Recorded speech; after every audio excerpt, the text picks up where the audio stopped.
As delightful as they can be for players, open world games can be incredibly daunting for game masters. At first glance, it looks like there's a lot of prep work on the part of the GM, but the secret is it's a little bit easier than you think. All you need is the skeleton to build your world on, and everything else can fall into place. But Austin, I hear you say, where am I going to find a skeleton in August? Well, we could go to the craft store, or we could look at video games known for their open worlds, such as The Witcher 3, Breath of the Wild, and Skyrim, and see what we can learn from them. The first thing to note is that each of these games starts with a linear narrative in order to introduce the mechanics of gameplay, what's going on in the world, and establish goals for you to stop it. For example, in The Witcher 3, the first couple of hours are spent meeting Yennefer, meeting the Emperor, and finding information on where Ciri is and who you can talk to in order to find her. The Emperor mentions 2 locations where she was last seen as a starting point. The game then opens up from there, but there's no confusion on the part of the player as to what they're supposed to do. They have the choice to go to either of these 2 points, get distracted and do a bunch of side quests along the way, or just play Gwent for 20 hours. However, this grounding is why it's important to set your world up linearly for the first session or 2. It gives you something to prepare and run, as the players start to figure out who their characters are beyond the backstories they wrote. It also gives them a moment to learn the lore of the world that they're in and establish a direction for where they're going to go with the campaign. Beyond that, it also gives them a foothold in the world and establishes many of the NPCs they're going to continue to interact with. Now, are they going to kill the King of Dragons, prevent 2 kingdoms from going to war, or clean out the rats in the bottom of the tavern? None of these choices actually mean anything without knowing the stakes. By guiding the players and their characters gently through the establishing of the stakes, you allow them to make informed decisions for the rest of the campaign. Another key trait of these open world games is exploration. There's something about the human brain that's inherently curious and wants to explore. In Breath of the Wild, after Link meets the old man, learns how to stop Calamity Ganon, and gets his paraglider, the rest of the world opens up. You get to choose which of the 4 divine beasts you want to go after, but that's a funky looking mountain range. It might be kind of fun to paraglide from that. So you take a detour, get to the top, and whoa, there's a Sheikah shrine. And from up there, there's a bunch more landmarks that you want to visit. Now, this type of exploration doesn't really work in tabletop RPGs because it's not a visual medium. There's no way to look off in the distance and see something cool like you can in a video game. What your players have is you, and what you have is a spotlight. You can describe a mountain range behind a decaying old castle. Or behind some ruins is a massive mountain range with unusual peaks. So you see how one highlights the castle and the other highlights the mountains. The way you describe something will pique players' interest, and you can control that to some degree. The amount of description you give something is the same as that faint shimmer that identifies a quest item in a video game. There's an art of description that I'll talk about in another episode, but your ability to focus attention on certain parts of the world is one of the most powerful tools you have as a game master. But what about maps? Certainly a player can look at a map and say, oh, that looks cool, let's go check it out. And that works great. I love a well-done map. But now we reach another reason why this type of exploration doesn't actually work. A tabletop session is a special time where you and your players get together for just a couple of hours. Is the best way to spend that time pointing at cool images on a map and traveling there to see if there's something worthwhile?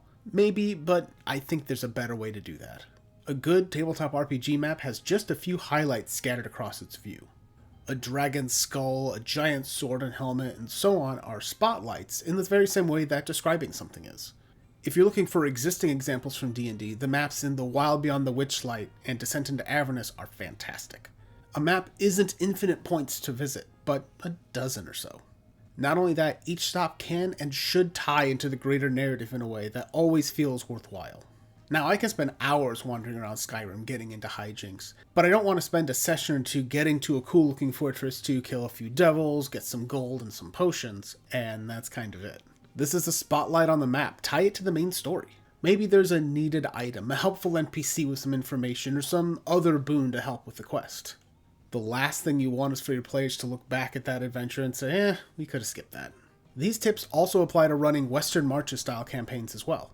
For those who don't know, Western Marches style campaigns are ones where the party has a central hub or base and expand out into uncharted territory. The party makes excursions out to explore, map out the world, and then bring treasures back. This kind of campaign is famous for being able to handle dozens of players, each rotating through based on desire and availability, and then the GM or multiple GMs run for the fraction they're available for at a given time. Though we think of this style of play as more tied to the original D&D setting, Forged in the Dark games also turned out to be fantastic for this. And while there's a lot of fun to be had in the simple act of exploration, using the central narrative to guide your players and make each excursion worth it will keep them coming back and be more invested in your game.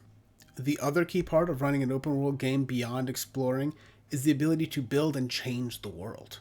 The more your players see the way their actions change the game, the more they want to keep doing that.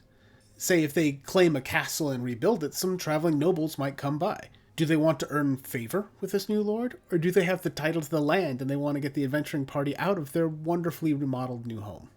The way the characters respond should have meaningful change in the world, and it can ripple out from there. This might seem like GMing 101, but I really want to hammer in how important this is in an open world game. The ability to change the world shows that they have agency, which makes them want to change the world even more, which gives them even more of a feeling of agency, and it's this recurring loop that will keep them coming back to the table, anxiously awaiting the next session again and again. So, now you know you need points of interest to spotlight, and more places to explore, and now we have to build it. If you build it, he will come. Certainly, one of the most daunting parts of running an open world game is fleshing everything out. It's easy to spend dozens of hours naming geography, crafting NPCs and settlements, and building out the world's history and cultures. Now, if that sounds like a lot to do before you sit down and play your first session, that's because it is. When I start building out a world, I'll spend time fleshing out where the player characters are going to start and have a vague idea of what's happening outside of that. At the start of the game, I might know that the volcanic planet where the BBEG is keeping his doomsday device is out on the edge of the galaxy. But I might not know precisely where that planet is, or what the inhabitants are like, if there are any, or what their technology level might be. It's going to be several sessions before the players get there, so I'm not going to stress out about it just yet. Additionally, once I know the characters better, I can build out that place to challenge them more specifically. For example, if a character has a fear of heights, you can bet there's nothing but tall spires over an ocean of lava everywhere they go. If someone is greedy, there might be valuable gemstones everywhere and exceedingly harsh punishments for anyone who steals them. Now, if the players get it into their head to travel someplace you haven't planned yet, a time-honored GM tradition is to stall. Some small bits of lore might be resolved in a quick bathroom break. For bigger bits of world building, a quick side quest or a surprise encounter can get you just enough time until the next session.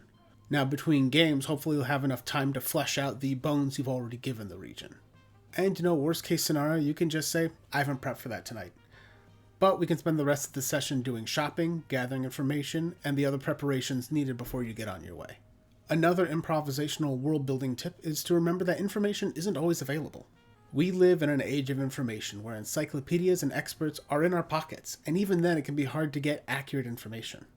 And you only have to go back 20 years to a world where, to answer the question, how do I change my car battery, required finding someone who knew how to do that and could teach you.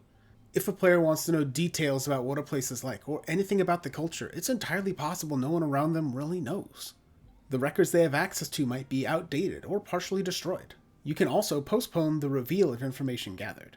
During gameplay, this will work by saying something along the lines of, you've researched and know everything there is to know about blank, and then between sessions filling in the details for the player.